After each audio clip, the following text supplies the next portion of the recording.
আমার এই নিয়ে 6 অপারেশন হয়েছে, তারপরও ডাক্তার বলতে পারেন আমার পাটা রাখতে পারবে কি রাখতে পারবে না। প্রায় 2 লক্ষ টাকা খরচ হয়েছে।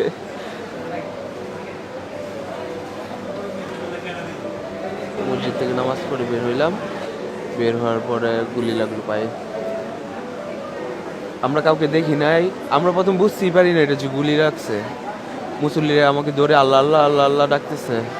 রক্ত বেশি হচ্ছে, আমার ব্লাড হচ্ছে নেগেটিভ, আমি রক্ত শূন্যতায় মারা যাচ্ছিলাম। এ অবধি আমার 13 ব্যাগ রক্ত দিতে হয়েছে। আমি জানি কিভাবে আমার ব্লাডগুলো ম্যানেজ করতে হয়েছে। এখন হাড় ছাড়া আর কিছু নেই, হাড়গুলো গুরু গুরু হয়ে গেছে, ওই লোহা দিয়ে জোড়া লাগিয়ে রাখছে, মাংস নেই। আমার বাবা বর্গা চাষি, অনেক আশা নিয়ে লেখাপড়া করা হইতেছে আমাকে। আমি টিউশনি করে নিয়েছি, খরচটা মোটামুটি চালানোর চেষ্টা করি। এখন তো সব শেষ, আর 2-3 মাস ছিল বেরিয়ে যেতাম।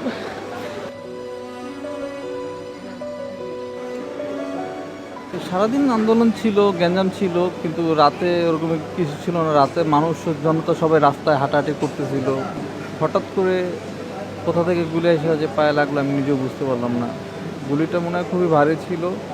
গুলিটা লাগার সাথে সাথে পাটা মানে আমার ছিদ্র হয়ে মানে পাটা মানে ব্লাস্ট হয়ে গেল আমার। এত রক্তক্ষরণ হলো। আমার প্যান্ট পরা ছিলাম তো, প্যান্টটাও ফুলে এরকমই হয়ে গেলো। আশেপাশে বিজিবি ছিল, হয়তো বিজিবির গুলি, পুলিশের গুলি তো এত ভারী গুলিও হয় না। তো এইখানে আসার পর দেখলাম সবার পায়ে গুলি।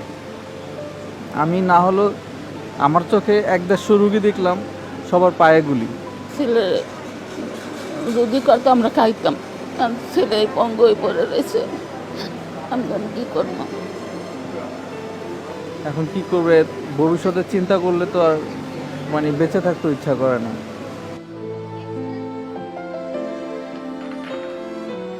তেমন হট্টগোল ছিল না, সবাই মাত্র জুম্মার নামাজ পড়ে বের হয়েছে। বাম হাতে যায় নামাজ ছিল, ডান হাতে ফোন ছিল। তো মেরুলবাড্ডার যে মেন রাস্তাটা, ওই রাস্তাটার পাশ ধরে হাইটে আসতেছিলাম ডান পাশ দিয়া।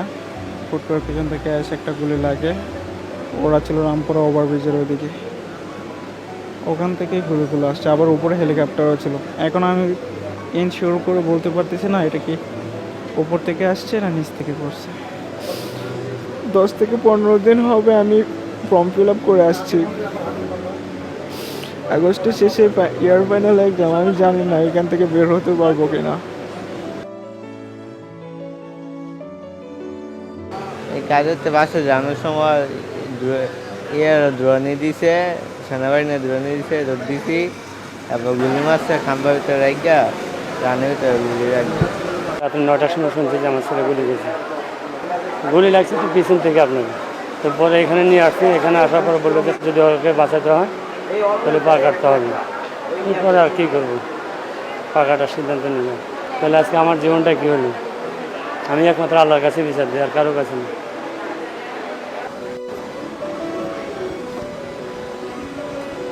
আমার এক বন্ধুর বাবা ঝাট্টাবাড়ি থানার সামনে গুলি খাইছে, গুলি খায় মারা গেছে। তো ওনারা নিয়ে এসে এলাকায়, তো এলাকায় সবাই মিলে টাকা টোকা গুছাইয়া লাস্ট গাড়িতে উঠেছি। তারপরেই ধাওয়ানিটা শুরু হয়েছে। তখনকার পুলিশে পাল্টা ধাওয়াতে পায়ে গুলি লাগে। সরা গুলি হলে তো বস শরীরে ক্ষতটা কম হতো, হাড্ডি ভাঙতো না। ডাইরেক্ট গুলি করা হয়েছে, ডাইরেক্ট গুলির কারণে আজকে আমার পাও অচল হয়ে গেছে।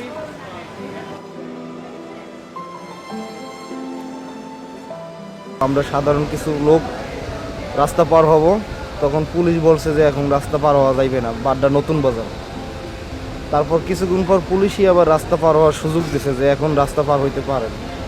যখনই আমরা রাস্তা পার হওয়া ধরছি প্রায় 10-15 জন লোক, তখন 3 সেকেন্ডের ভিতরেই গুলি করছে, এলোপাতারি গুলি। আমার সাথে আরও 2 জন মারা গেছে জায়গায়, আর আমার হাতে লাগছে। আর পুলিশ এতটাই হিংস্রভাবে গুলি করছে, রাস্তার টোকাই, পাগল, রাস্তার কুকুর, কোনো কিছু বাদ যায় না। নতুন বাজারে আপনি খোঁজ নিয়ে দেখেন, রাস্তার কুকুরও মারা গেছে, এতটাই এলোপাতারে গুলি করছে তারা। আমরা তো কোনো দল করি না, আমরা হলো সাধারণ মানুষ। আমার একটা 7 বছরের ছেলে আছে, মাদ্রাসায় পড়াশোনা করে, আমার একটা পরিবার আছে। এখন যে আমি 7টা মাস বসে থাকবো, ডাক্তার বলছে এই 7টা মাস আমার ফ্যামিলি কীভাবে চলবে। সরাগুলি মারছে, তাও জনগণ কিছু চাইপা চাইপা বাইর করে ফেলাইছে, ওই জায়গায় সাধারণ মানুষই। আর এই যে বুলেটটা লাগছে এইটাই আমার লাইফটা নষ্ট করে দিছে। আমাদের এখানে 272 জন রোগী এসেছিল। 272 জনের ভিতরে 245 জন ছিল বিভিন্ন ধরনের গান শট ইঞ্জুরি, আর 27 জন ছিল তারা আদার্স ইঞ্জুরি, ব্ল্যান্ড ট্রমা বা sharp cutting wound. Most of the cases আমরা বুলেট তো দেখতে পাই না, বুলেট তো লেগেছে বের হয়ে চলে গেছে, ফ্র্যাকচার করে টিস্যু ইঞ্জুরি করে বের হয়ে চলে গেছে।